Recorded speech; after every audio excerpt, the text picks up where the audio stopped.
ક્યારે વયા જશું કોને ખબર.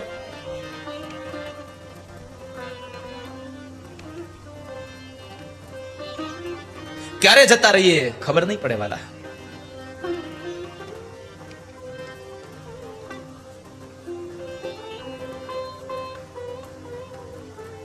એટલે તમે ઈશ્વરના નામનું ભજન કરજો, કારણ કે મૃત્યુ ક્યારે આવીને ઉભો રહી જાય એનો કોઈ ભરોસો નહીં.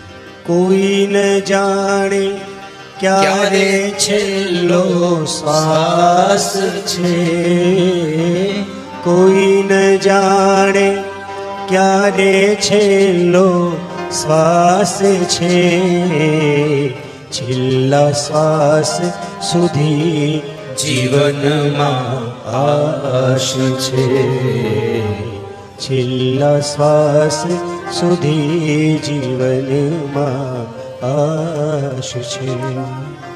છેલ્લા શ્વાસ સુધી માણસની અપેક્ષાઓ અને આશાઓ રહેતી